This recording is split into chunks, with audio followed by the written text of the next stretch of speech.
Hey, what's up guys? My name is Pui.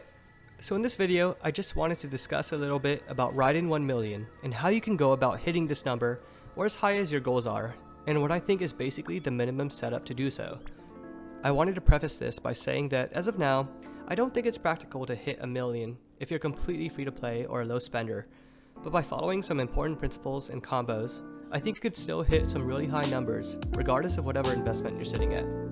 On the flip side, for you dolphins out there, Raiden doesn't necessarily need C6R5 to hit her max damage, and although in this demonstration I do have that for showing, I feel like you could hit this number or higher with less if you have the proper setup. So let's hop into it. Here's my Raiden at level 90. She has R5 engulfing, like I said for this video, but I think depending on other things like your artifacts, supports, and talent levels, you can get away with a lot less. Refinements for this weapon in particular aren't as game-changing as some other 5-star weapons, and there's some spreadsheets out there that have proven this that I won't go into detail about, so do keep that in mind. Hopping into her artifacts, no surprises here. I have her on a 4-piece emblem, which is just fantastic for the ult damage and given the energy recharge with how her damage works. I got an Electro Goblet on for this particular build, it's just the best stats I could find.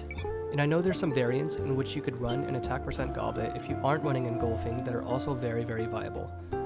The catch probably raises the most eyebrows at this point for its insane elemental burst damage increase, as well as having energy recharge as its passive and is free to play.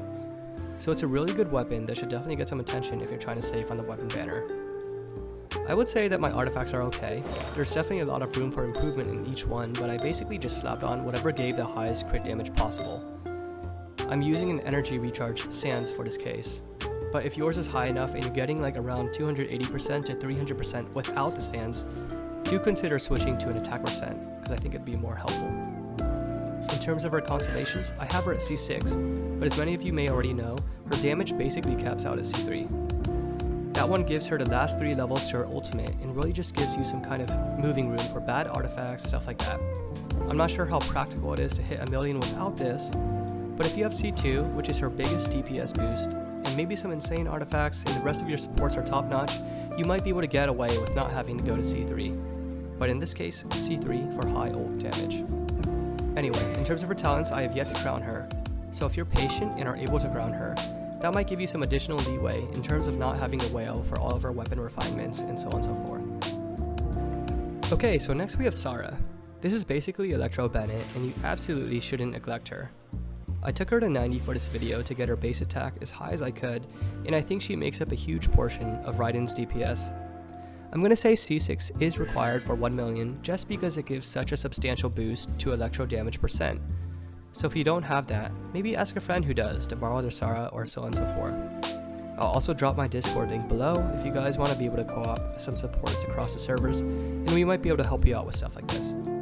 If you're a low spender, think about C2 as your bare minimum, because it allows you to drop an E that explodes, which is important for running her with tenacity, and I'll get to that in a quick second. For her weapons, I know a lot of the other 1 million damage videos out there show Elegy of the End, which gives a huge attack boost to Raiden. I don't have that, so I'm just using Skyward Harp, which has a good base attack as her E buff basically scales like Bennett's. For artifacts, I went a little different and put her on 4-piece tenacity for the additional 20% attack buff. As you might have seen in the video, what I did was drop my Q with Sara, and then immediately drop an E before swapping to Raiden. The E explodes pretty quickly, hits the boss, and you basically have 3 seconds from that time to make use of the buff. For purposes like this, that's definitely enough time to get Raiden's ult off. Her E is only level 8 in this, so there's definitely some additional wiggle room if you have this leveled up more than I did to hit the numbers you want. I'd still prioritize leveling Raiden's ultimate first before dumping points into this, although the skill might help you get the last few inches towards your goal. Okay, so next I have Kazuha, who is very important as well. I do have Freedom Sworn, which is at R1. In terms of artifacts, I run full EM Viridescent, including an EM Goblet. Not much to be said about this, just try to get the highest elemental mastery you can with the set. For this case, I have him a little over 1000 and have room to improve as well. If you have constellations on Kazuha, you're going to have an easier time than I did as well, especially with a C2 which gives EM to himself as well as the whole team. Lastly, for free-to-play options, Sucrose is another really good support that gives elemental mastery buffs and elemental damage bonuses towards Electro if you have her at C6. Finally, I have Bennett, who's also a no-brainer.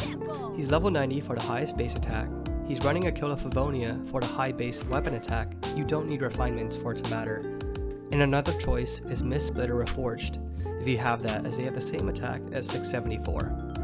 For artifacts, go with 4-piece Noblesse and just make sure you have a maxed feather to again increase his base attack. For free-to-play weapons, go with whatever weapon you have that gives the highest base attack, like the Alley Flash. For his ultimate, I have him at level 12 currently, and you can consider leveling this as well for a small boost, kind of like Sara's case. For potions and buffs, I went with the Adeptus Temptation for the high attack buff and crit rate boost, as well as Shocking Essential Oil for the 25% electro damage boost. Lastly, going into the mechanics of the nuke itself. In open world, we go to the perpetual mechanical thing, and the reason is when it's in its vulnerable state, it takes more damage, which is perfect for a Raiden ult. Basically what you would want to do is let it spawn, walk around the map a little bit, and then you wait for it to separate into its 4 parts and then knock out the mini part when it does. After that, he's just kind of laying there on the ground, stunned for a few seconds, and you can go do your rotation. For the rotation, I start with Raiden E. I swirl that with Kazuha for the elemental bonus. If you have C2, you can ult for even more boost. I just did it because I like the animation. Then you can go into Bennett, throw down your Q, and then go into Sara. I think if you're running Tenacity, you can technically just throw down your E and you get the buff, but I threw down a Q just to make sure I got the buff on Raiden. The important thing is leaving your E right up against the boss so that it explodes and procs Tenacity, and then you can do your ulti.